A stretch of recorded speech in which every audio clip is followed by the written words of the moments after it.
My name is Brian Kafferke, and I'm a Data and AI Solutions Enabler at Microsoft, which is a bit of a broad title. It just means I do a lot of different things related to this. Currently developing a lot of training content around machine learning and data science. You can find the slides and code examples in here under bkafferke/shared, so github.com bkafferke/shared, and it'll be under PowerShell UI. So I want to start by talking about why worry about creating a user interface. And the reality is you're going to interact with users, whether it's a few people, just yourself or something, you're going to need an interface. So the simplest, of course, interface is you write some commandlets in PowerShell and you have parameters. And you may not do much special around them, you just pass values in, but there is still a bit of a user interface, in which this case it's the parameters. But once you get beyond that most rudimentary interface, you have to think a little bit more about displaying output. And you also have to think about getting user input. Now, I'm going to take a different approach than typically seen in PowerShell training and videos, which is sort of two extremes, is what I keep seeing. One is ignoring it completely when it's not a full-blown Windows application. So you see it, but nobody ever talks much about getting input or how to display things different ways. It's little tips and tidbits here, but nobody kind of takes it as sort of a topic on its own. And so I want to do that, and I want to also talk a little bit about parsimony, which is when you're a PowerShell developer, you're not a typical application developer. Most people that use PowerShell are really admins of some type, whether it's a DBA, a systems admin, doing security, or even something around DevOps. You're really focused more on things that interact with the operating system and moving things around or setting security. And you're not really focused on delivering something like, a banking app where people can change balances or some sort of e-commerce website, etc. So in that light, you really should, I think, take a step back and think about how much you really need to do from a user interface standpoint. And I'm a big believer in parsimony. Do just what you need.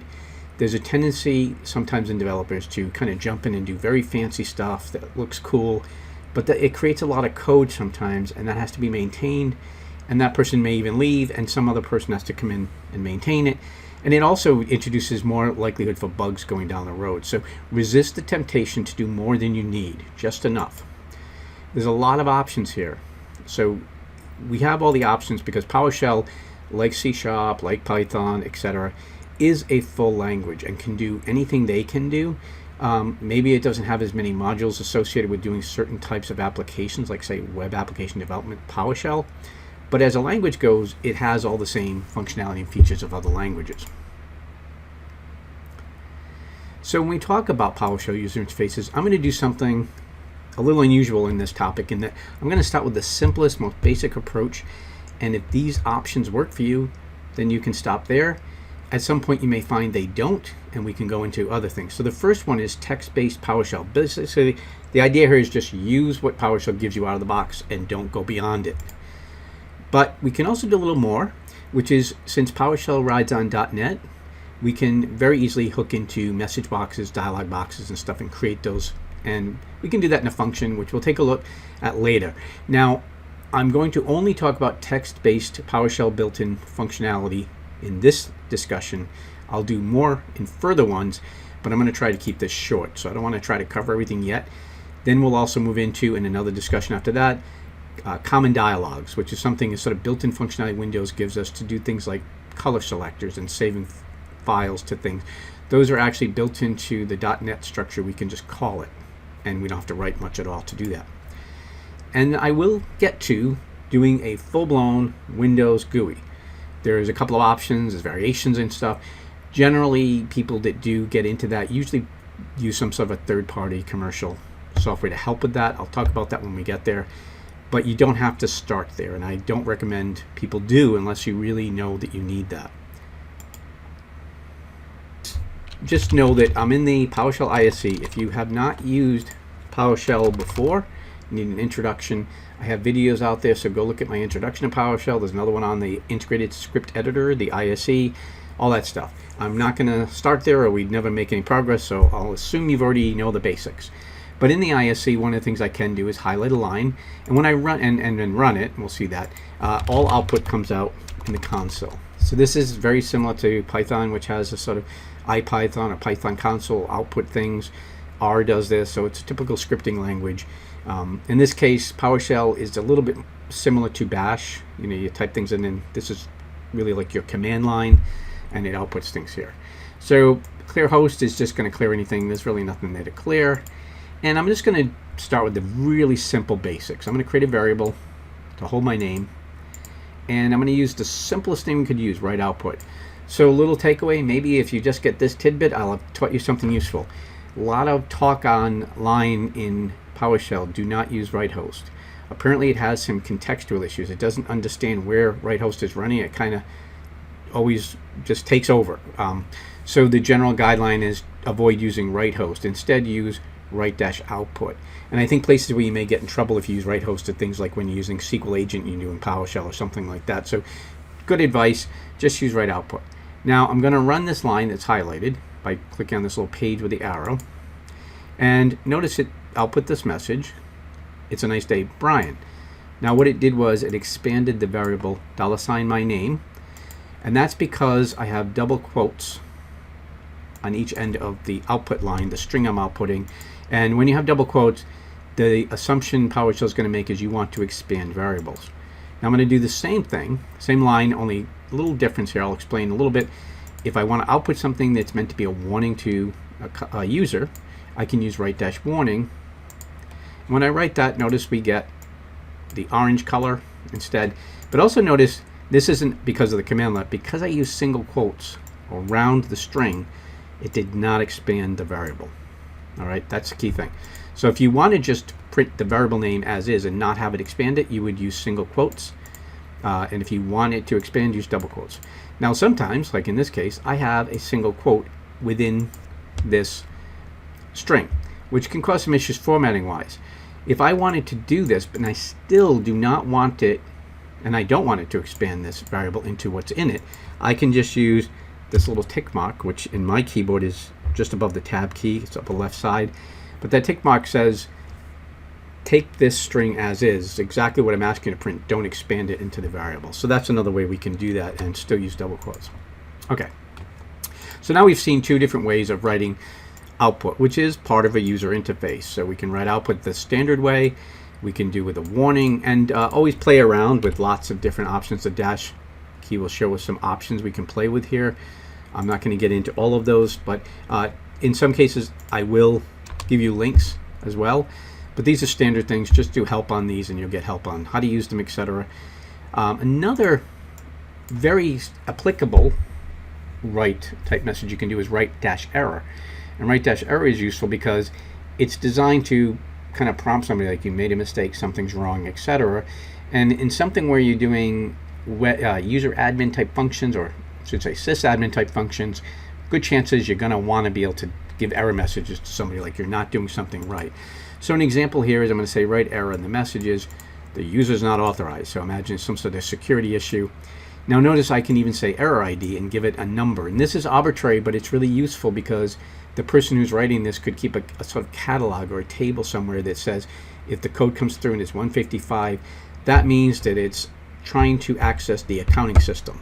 If it's 158, that means it's a DBA admin security issue or permissions issue or something.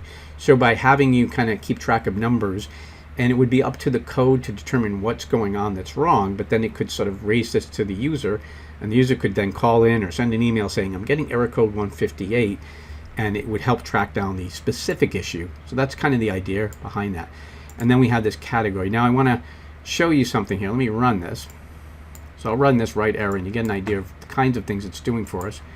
For one thing, it's all bright red, which is useful because right away, as soon as you see red, assuming you can see red correctly and you have colorblind issues, etc., then it kind of flags the user.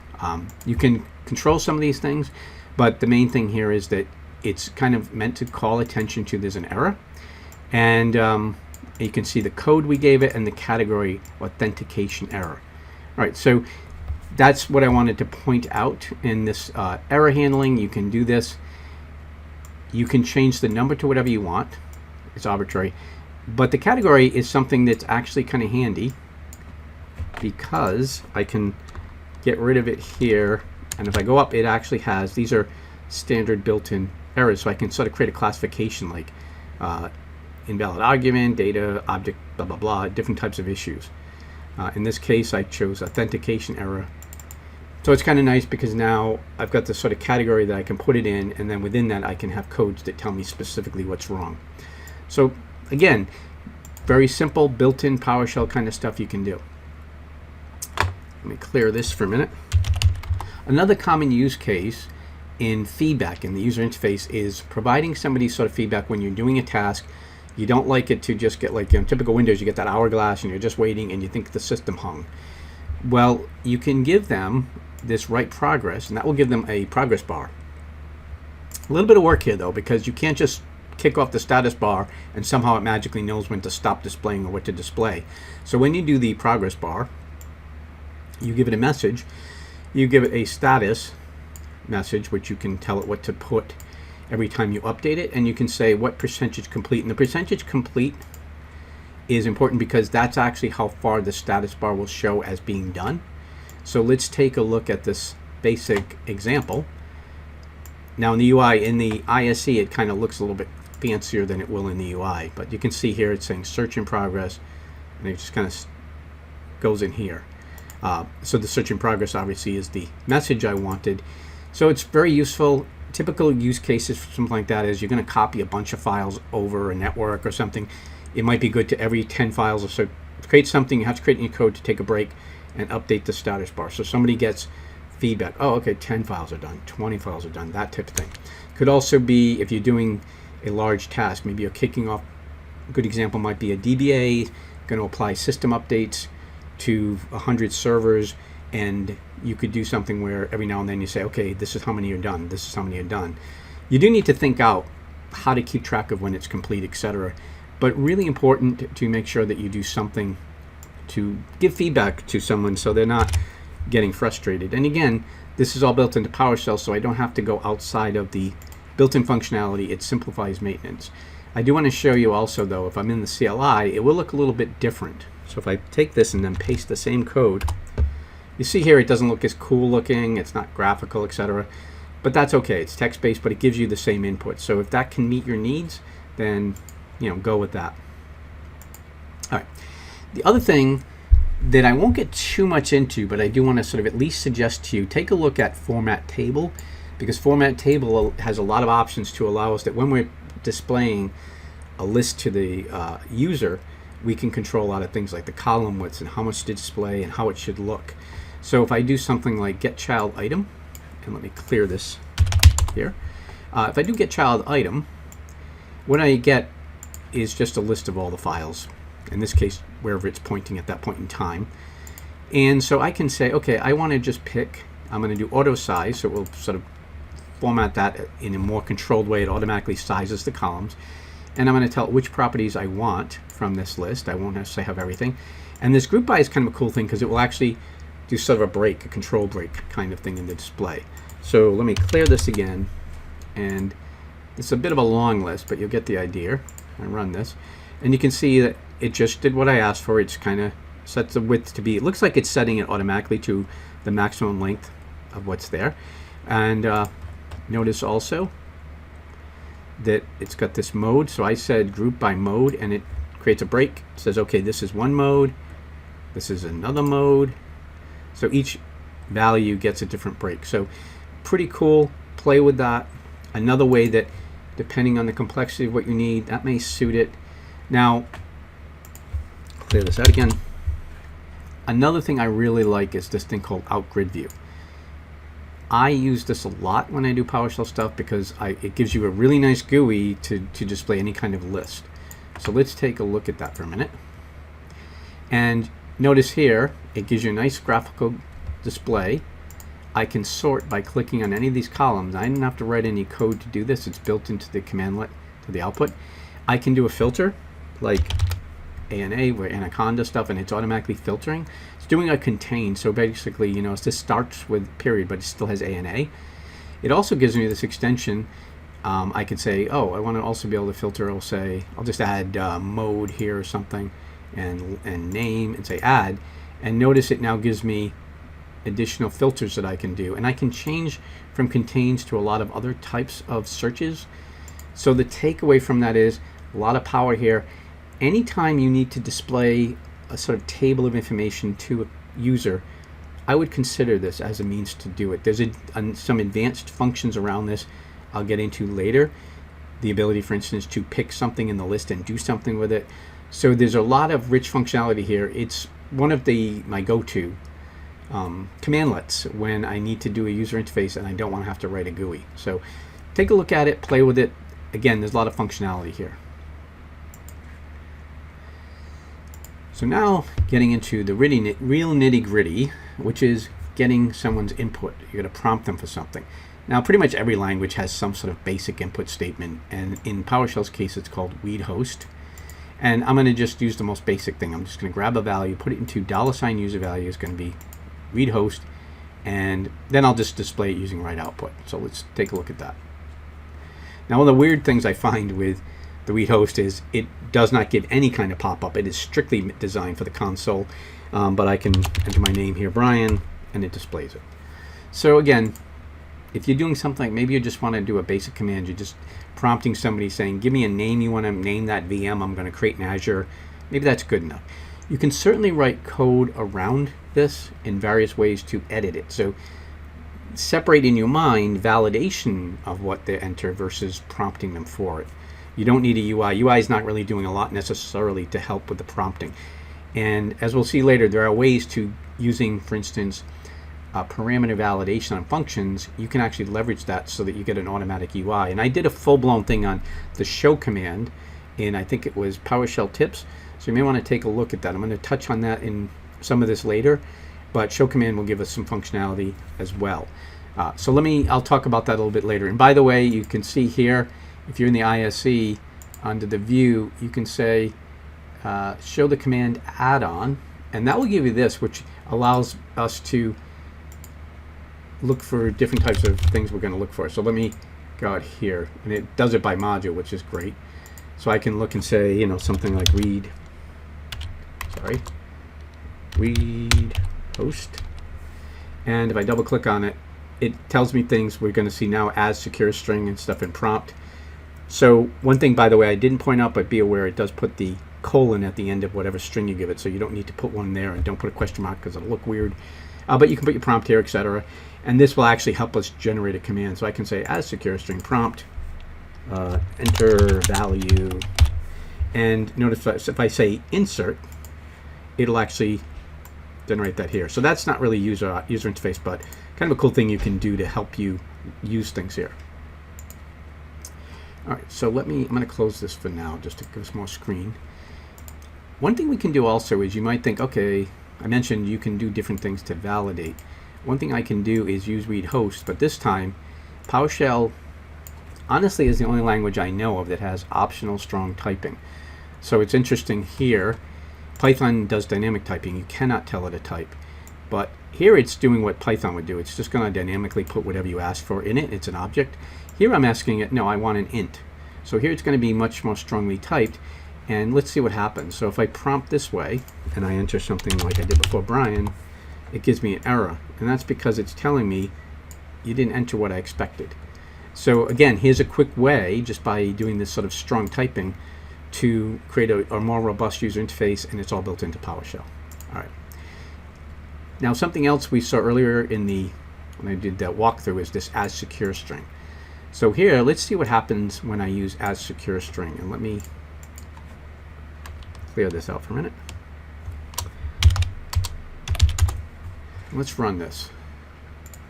Okay, so what we get here is a little pop-up box, and we need to enter something. But notice that what I enter is not displayed.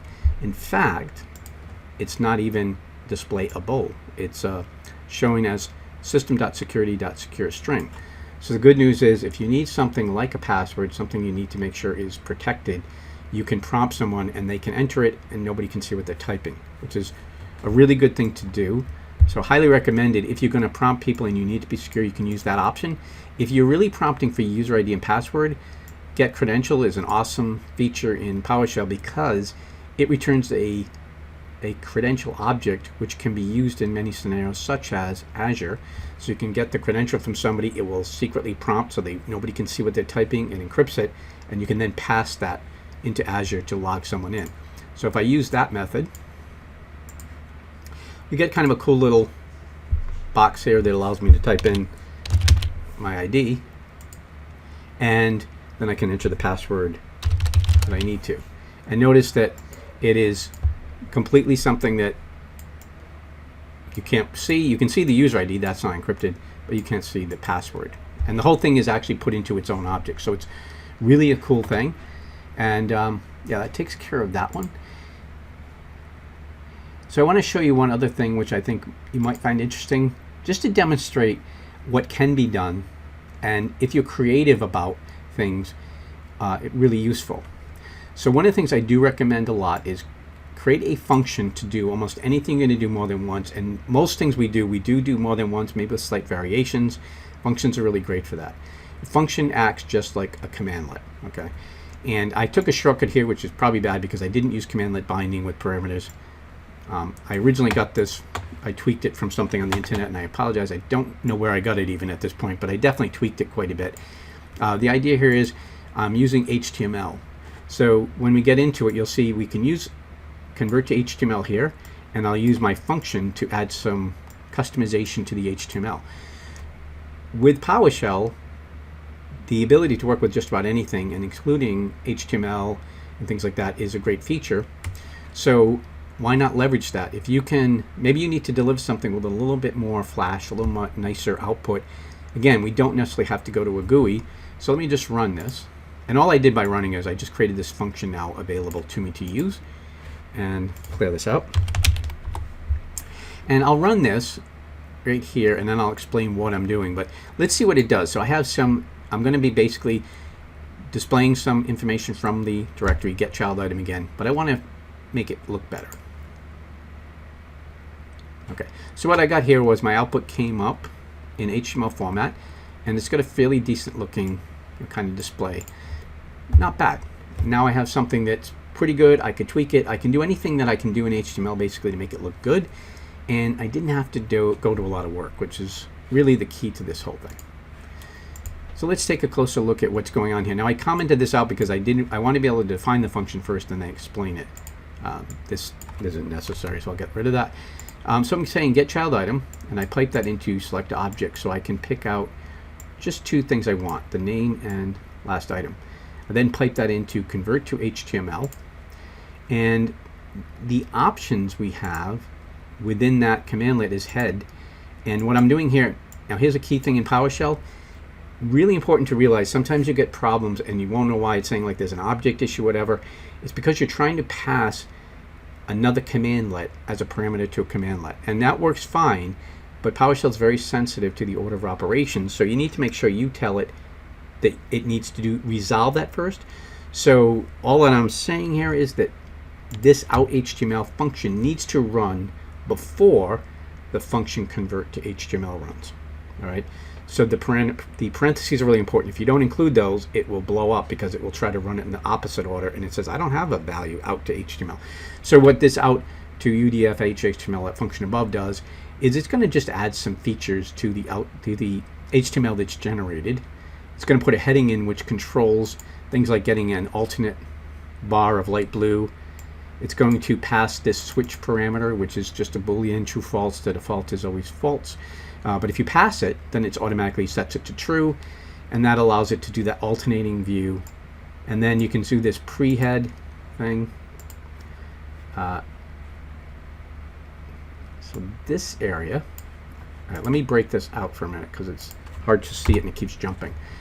So the pre part of this is another parameter which is built into the convert to HTML. That's a standard commandlet that we can use. And here it's actually passing in, like, I want to put a header tag in there. And so that gives me that nice little heading at the top. And I can do also a post area, and then I can say out file. So here's the other key. In order to display it, I just write it to some sort of an out file, and then I say, okay, now display the out file.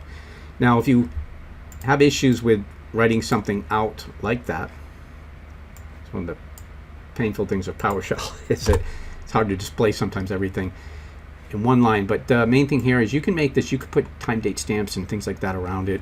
Make it so that maybe username, time date stamp, etc., so that if you need to generate different files for multiple users, there's ways to do that. It's a little bit clunky in the sense that, if you're trying to do this for a lot of people, you have to make sure you don't stomp on people's files. But they're only there for a short time and you can clean them up. But again, it's a nice way to potentially provide something that gives them a nice output and you didn't have to do a lot of work for it. So this is all about minimizing work. So after all, this whole line, by the way, if you're not used to stacking PowerShell command, let's get used to it, because it's really where the feature functionality is in PowerShell, the ability to pipe one thing to the next. And then once I'm done, I have the file and I just invoke it. So I'll step back for a minute on that invoke command, because that's also a really cool thing. In PowerShell, again, the .NET tie-in doesn't hurt here, but invoke item says, if I can figure out what program is associated with that extension for the file, I will invoke that program and load the file. So HTML, obviously, it's going to pick up your default browser, but it will work with Excel, Word, PowerPoint, any files that you've associated the extension with the program. It will automatically invoke the program when you do invoke items. So it's kind of another way to extend your user interface to a user, or even just to help yourself. All right, so wrapping up, we covered a lot of ground here actually, and it's a very short period of time.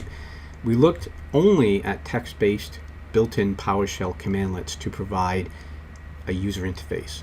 And we looked at both the display side of it, which I think is really important and very often underrated, as well as the input side of it, which is what we tend to think of.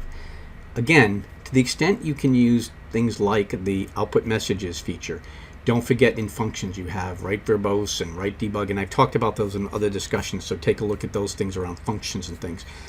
Something else I haven't talked about here, go look at the show command, because I did a whole presentation on that, and that is another way to get a quick and dirty sort of simple UI interface without you writing any code.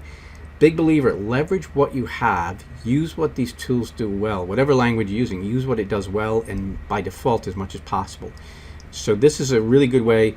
Hope you've got some ideas. I mean, you can use HTML, you can use Windows, we'll see later, but you can use the get input, we can use the get credential, lots of different ways we can interact, lots of ways to display things. The out-grid view is a particularly useful one. So take a look at those, try to leverage those. I found that the best way I've learned how to use these things and know what they are, which is always a challenge, is just by looking at other people's scripts, look online, kind of Bing something and say PowerShell, user interface, GUI, something, and then you see what other people do.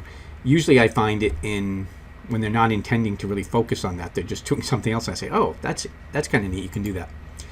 We will talk in a future discussion on Windows message boxes and dialog boxes. Then we'll look at common dialogues, we'll look at a full-blown Windows GUI, and that'll probably take a few different discussions.